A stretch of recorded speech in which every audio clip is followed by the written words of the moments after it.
That's wild. Hey, look up this young fighter called the Monster. You ever hear Monster? No. Japanese fighter called Monster. This is a monster. Crazy dude. Yeah, let's check him out, man. Ikuki, what's his name? This guy, Naoya. Yeah, let's look at some of his fights. He's a mean son of a bitch. Where's he fight? The Japanese, 118 pounds, but wow. He was like 108. Boxing? He's a mean son of a bitch. Oh yeah, you see this bad motherfucker. He don't look like much. He's better than Manny Pacquiao. Manny Pacquiao was blue like that. And still can crack. And still as fast as lightning. Yeah, look, the power that he possesses, but it's not a thumping power. It's that explosive speed, that explosive power, the footwork he gets in position. He's such an unusual guy. You know what's crazy about him is his calves. Yeah, when you look massive. At that, they're giant. Yeah. They're like a thigh. And I know the reason why, because in General Santos, the mountains that he runs and that steep hill, that's why they're so big, because he's always constantly running the mountains. Today, we're diving into the combat sports world with a spotlight on a fighter who has left Joe Rogan, yes, the Joe Rogan, absolutely flabbergasted. And let's be real, when Joe Rogan is impressed, you know you've done something extraordinary. Meet Naoya Inoue, a man whose fists should be classified as lethal weapons. This isn't your everyday rags-to-riches fighter story. Oh no, this is the tale of a man who has opponents questioning their life choices before they even step into the ring. Inoue's nickname? The Monster. Fitting, right? By the end of this, you'll see why that's possibly the biggest understatement in combat sports. So, who is this guy, and why does Joe Rogan think he's the second coming of combat brilliance? Let's break it all down. Joe Rogan isn't one to toss out compliments lightly. We've seen him geek out over combat sports legends before, but when it comes to Naoya Inoue, it's like watching a kid discover their favorite candy for the first time.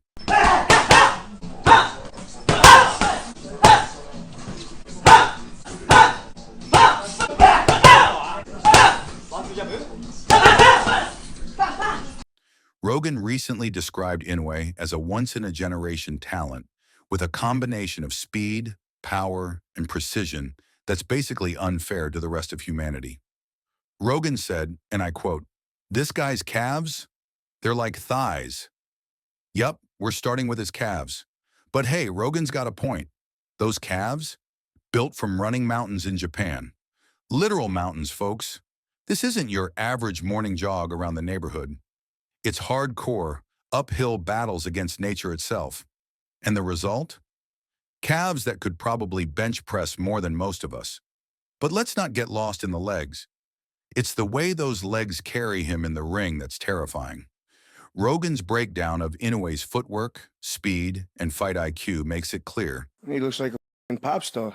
Oh, wait till he get on these motherfuckers.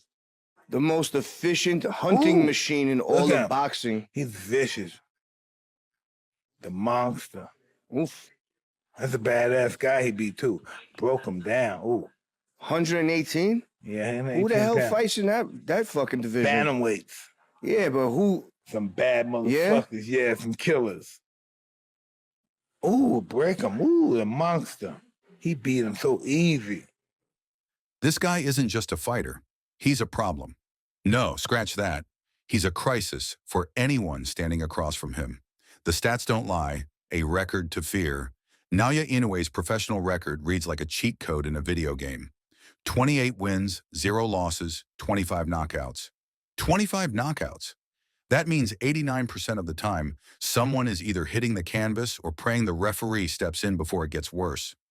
Rogan couldn't stop raving about how Inoue's power isn't just good for his weight class, it's downright absurd. And let's talk about those weight classes. Inoue has claimed titles across multiple divisions: light flyweight, super flyweight, bantamweight, and now super bantamweight. You'd think switching weight classes would slow him down or dilute his power, but nope. He's out here knocking people out like it's a casual Sunday activity. Rogan summed it up perfectly. Guys at his weight class don't usually have that kind of one-punch knockout ability. Translation? If you're in his weight class, your options are A, avoid him like the plague, or B, face him and hope for a miracle. Spoiler alert, miracles don't happen against Inoue. Inoue is not only pound for pound the best in the world, Inoue is the best fighter I've ever seen. Ever seen, no matter what weight category or anything. I have never, ever, in the almost 60 years I've been in boxing, seen anything like Inoue. The precision machine now. Here's where things get freaky. It's not just the power that sets Inoue apart, it's his precision. Rogan likened him to a surgeon, slicing through opponents with pinpoint accuracy. Every punch is calculated, every move deliberate. This isn't some brawler swinging wildly in the hopes of landing a lucky shot.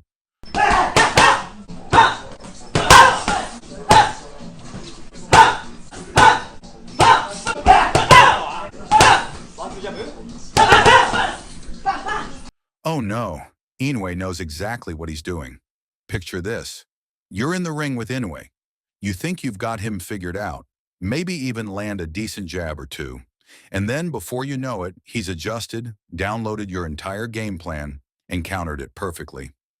Rogan compared this ability to that of a chess grandmaster. Imagine playing chess with someone who's already 3 moves ahead. Now add knockout power. Terrifying, isn't it? The Nonito Donaire fight, a testament to heart. Let's revisit one of Inoue's most talked about fights, his 2019 showdown against Nonito Donaire. This wasn't just any fight, it was a war. Inoue suffered a fractured orbital bone, yes, a literal broken face, and still managed to pull off a unanimous decision victory. Rogan pointed to this fight as proof that Inoue isn't just a knockout artist. He's got heart and grit to match his talent. Think about that for a second. Most people would call it a day after breaking a bone in their face. Inoue, he fought through it, adjusted his strategy, and won. That's the kind of resilience that separates the greats from the legends. Now let's talk about the mental game. According to Rogan, fighting someone like Inoue isn't just a physical challenge, it's a psychological nightmare. Imagine stepping into the ring knowing your opponent can knock you out with either hand and barely breaks a sweat while doing it. It's like going into a test knowing the teacher already decided you're failing, except the stakes are much, much higher. Rogan likened Inoue's aura to that of Mike Tyson in his prime. Fighters would lose to Tyson before the bell even rang, overwhelmed by the sheer fear of facing him. Inoue brings a similar energy to the lighter weight classes. His opponents don't just lose, they unravel. Rogan couldn't help but compare Inoue to some of boxing's all-time greats, like Manny Pacquiao and Floyd Mayweather. But here's the kicker. Inoue combines elements of both. He's got Mayweather's technical brilliance and Pacquiao's ferocity. It's like someone took the best attributes of these legends, added a dash of pure menace, and said, "Here you go, world. Good luck dealing with this." Let's pause for a moment to talk about gloves. Most knockout artists opt for gloves designed to enhance punching power. Inoue, he wears winning gloves, often referred to as pillows in the boxing community because they prioritize hand protection. Yet he's still knocking people out left and right. Rogan called this unheard of, and for good reason. If he can deliver that kind of power with gloves designed to cushion punches, imagine what he'd do with regular ones. Actually, don't imagine it. It's too scary. Now, before we crown him an invincible demigod, let's address the one thing that makes Inoue human, his vulnerability. Rogan pointed out that in his fight against Donaire, Inoue showed he could be hurt. But here's the thing. Even when he's vulnerable, he's still terrifying. He doesn't back down, he adapts. That's the mark of a true champion. So, what's next for Naoya Inoue? At 31, he's already cemented his legacy as one of the greatest fighters of all time. But knowing him, he's not done yet. The boxing world better brace itself because the monster isn't slowing down anytime soon. Joe Rogan summed it up best. He's a once-in-a-generation talent. And honestly, that might still be underselling him. Thanks for tuning in to Quick Rundowns. What do you think of Naoya Inoue? Is there anyone who can challenge him, or is he truly untouchable? Drop your thoughts in the comments below, smash that like button, and don't forget to subscribe for more combat sports breakdowns. Until next time, stay sharp, stay curious, and remember, monsters are real and they're out here knocking people out.